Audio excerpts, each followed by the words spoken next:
Let Eternia remember what fear tastes like. If you thought Barbie was as big as Mattel could go, the company clearly has other plans. Their next big swing is Masters of the Universe, the long-awaited live-action adaptation of the beloved toy franchise. And according to Mattel Studios president Robbie Brenner, the director's cut is something special. She says she's absolutely blown away by what she's seen, which, coming from the woman who's helped shepherd Barbie to a $1.4 billion box office, means a lot. So let's check out what she had to say about the director's cut of the upcoming live-action Masters of the Universe movie, and if it's just a publicity stunt, or if there's actually some metal in the Mattel president's words. Before I begin, please consider hitting those like and subscribe buttons. Those 2 small clicks from you will help us tremendously in bringing you more of these marvelous videos. Now let's begin. Within these walls lies the power of Eternia. Mattel's next big gamble. After Barbie conquered the box office and pop culture in 2023, Masters of the Universe is officially next in line. Directed by Travis Knight, the same guy who directed Bumblebee for Hasbro, and starring Nicholas Galitzine as He-Man, this one's meant to be Mattel's second theatrical juggernaut. Brenner described it as a perfect complement to Barbie, though she also said it feels so different. Which makes sense. I mean, pink palaces are giving way to castles and cosmic swords. Speaking to The Hollywood Reporter, Brenner explained that she'd seen the full director's cut and called it so much fun, and massive in every sense. She also recalled her time visiting the production last year, and admitted it was the largest project she'd ever worked on, even bigger than Barbie.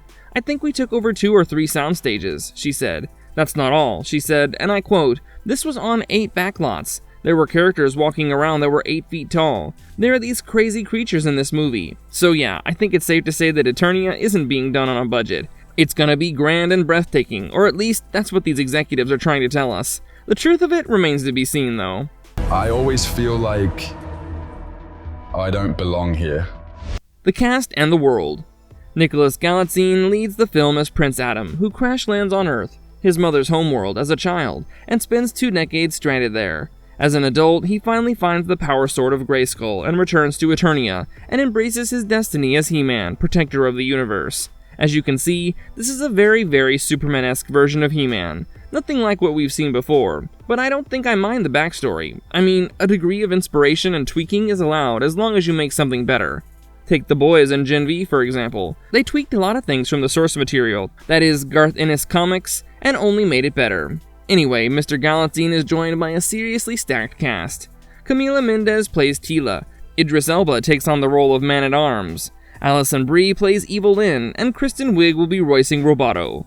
Marina Baccarin from Deadpool will appear as the sorceress of Castle Grayskull, and Hafthor Julius Bjornsson, yes, the Mountain from Game of Thrones, will be playing Goatman. And then there's Jared Leto as Skeletor, a choice that's already dividing fans faster than the Sword of Power itself. But personally, I think Leto has what it takes to do justice to the character of Skeletor.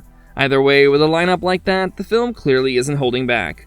Brenner also teased that world building is enormous, so I'm thinking vast sets, practical designs, and crazy creatures that make the original 1980s version look quaint. From Dolph Lundgren to Travis Knight. This isn't He-Man's first time on the big screen though. Back in 1987, Dolph Lundgren played the hero in a film that turned out to be a box office flop. Since then, Hollywood's been trying to reboot the franchise for more than 2 decades. The modern version has been passed down between more directors than a cursed sword, and names like John Woo, McGee, John M. Chu, and Aaron and Adam Nee were all attached at one point. Netflix even had the rights for a while and planned a movie, only to cancel it in July 2023, 3 days before Barbie was released at theaters. A few months later, Amazon MGM swooped in, and production finally began in January 2024, wrapping that June. Brenner has called this one of Mattel's most ambitious undertakings yet, not just in terms of budget, but scope. Out of all the movies I've worked on in my entire life, even Barbie, it was the biggest. It was massive, she said. What to expect? Unlike Barbie, which was rooted in satire and social commentary, Masters of the Universe leans full fantasy. It mixes science fiction, myth, and toy box spectacle. I believe it would be like the spacefaring love child of Lord of the Rings and Guardians of the Galaxy. Or did I go a bit overboard there? While you let me know that in the comments, let me tell you that the movie will reintroduce audiences to Eternia, Castle Grayskull, and the timeless struggle between He-Man and Skeletor. Although this version reportedly adds a deeper emotional through line, Prince Adam's connection to Earth is expected to humanize him, while his journey back to Eternia will force him into as much action as introspection.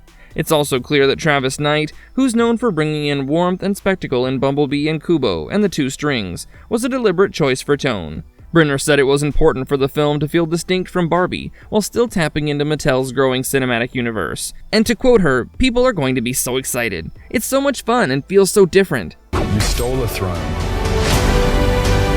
and I'm here to earn it. Why it matters. You see, the only reason why Mattel is spending big bucks on this movie is that they want to churn a franchise out of it, with sequels and even spin-offs. Mattel isn't treating Masters of the Universe as a one-off standalone movie. It's part of a bigger play to expand their toy brands into full franchises, something Hasbro has been trying for years with Transformers and G.I. Joe, and they've succeeded with Transformers more than a bit.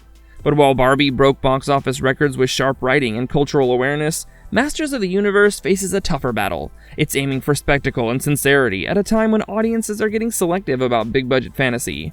Then there's the whole superhero fatigue. The advantage that He-Man has, however, is that he's not just a hero. He's one from the sword and sorcery genre. The film releases on June 5, 2026, right in the middle of the packed summer movie season, alongside Toy Story 5, Supergirl, and The Mandalorian and Grogu. It's a crowded field, and He-Man will need more than nostalgia to stand tall. But if early reactions are anything to go by, Mattel might have a genuine surprise on its hands. From hype to reality. Brynner's enthusiasm might sound like corporate hype, but there's a reason to take it seriously. She's been directly involved in shaping Mattel's movie strategy, and her reaction to the director's cut isn't a marketing soundbite. It's a creative endorsement. She called the film massive, fun, and different, and given how Barbie was initially met with skepticism before becoming a cultural phenomenon, it's fair to give her the benefit of the doubt. Knight's involvement also adds credibility. He has a track record of turning unlikely franchises into heartfelt blockbusters. And with Chris Butler handling the script, the storytelling side should hold up as well. The original Masters of the Universe was all camp and chaos. This new version aims to be cinematic, emotional, and faithful to the spirit of the toys without tipping into parody. Fear can be crafted and then wielded. Marvelous verdict. So what's the takeaway? Well, in all fairness, Masters of the Universe isn't trying to replicate Barbie's success. Instead, it's trying to balance nostalgia with reinvention. It's loud, ambitious, and unapologetically weird in the best way possible. The sets are enormous, the characters are larger than life, and the story seems ready to embrace both its fantasy roots and its human core. If all goes well, He-Man might finally get the movie he's deserved since 1987, one that delivers both muscle and meaning. And if Robbie Brenner's reaction is anything to go by, fans might want to start practicing their "by the power of Grayskull" before the summer of 2026 hits. That was all in this one, guys. See you around. And if you liked our content, don't forget to leave a like and subscribe to us if you haven't already. Have a good one and be safe. Thanks, everyone!